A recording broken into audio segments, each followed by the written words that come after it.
जय जगन्नाथ सांग मैंने कोरापुट ट्रिप रो आउ एक सुंदर मिनी ब्लॉग को आपण मानकु ढेर सारा स्वागत। तो आज थिला डे 3 कोरापुट ट्रिप रो। तो आमे जाइकी पहुंची जाइथिलु तिरथगढ़ वाटरफॉल जोटा कि छत्तीसगढ़ रे अछि। छत्तीसगढ़ रे हम दुईटा वाटरफॉल देखिया को जाइथिलु, गोटे हला तिरथगढ़ आ गोटे हला चित्रकूट। और दुईटा जाको ऑलमोस्ट बहुत सुंदर थिला, बहुत बढ़िया भी लागिला। आम भली बहुत लोक माने सिठी आसीकी एन्जॉय करथिले नेचर रो ब्यूटी को। अधिकांश लोक तो सिठी गाधे की अधिक मजा नौतिले, जोटा कि आम भाग्य नथिला। सेठी किछि समय बुलाबुली करी फोटो वीडियो क्लिप नहीं पुणी चलिलु पहाच चढ़ी ऊपर को जिया पई। आ से ऊपर ना बहुत पुराना मंदिर सब थिला। से सब प्राचीन मंदिर पत्थर रे ही तयारी हेतिला, बहुत सुंदर लागुथिला। से सब मंदिर रे जणे जणे पुजारी भी थिले पूजा करिवा पई। फाइनली आमे जाइकी पहुंची जाइथिलु वाटरफॉल रो रियल व्यू को एन्जॉय करिवा पई। देन सेठु फेरिला बेले हमर नजर पड़िथिला किछि काठरे तयारी जिंस ऊपरे। सेगुडा को बहुत सुंदर जिनस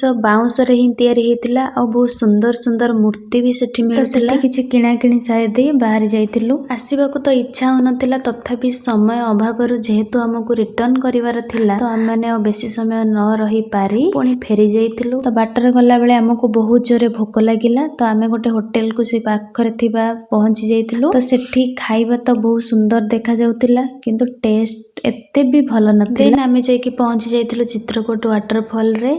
यार व्यू किछि एमती थिला, बहुत बढ़िया भी थिला। सेठी सबठो बेस्ट पार्ट थिला कि बोटिंग करिवार चांस मिलुथिला। सेठी बोट रे जिया पई हेले हमकु टिकट काटी सेठी लाइन देबा को पडुथिला। पाखा पाखी 30 मिनिट्स रो वेट परे आमे जाइकी पहुंचितिलु बोट रे। आ रियल मजा ही आमे सेठी पाई जाइतिलु। देन पाखरे थिबा एक शिव मंदिर रे दर्शन पई जाइतिलु ठाकुरंकर। सेठो आसिला बेले आमे देखिलु आखुरस, तो ताकू पीबारे आउ आमे विलंब कलुनी। आ सेठी मध्ये विभिन्न कारुकार्य रे परिपूर्ण बहुत जिंस भी मिलु थिला। आमे किछि समय बुलाबुली करि सरला परे रिटर्न करि जाइथिलु आम रूम को। एही मिनी ब्लॉग टी को मैं एठी एंड करूची। रहिली, टाटा।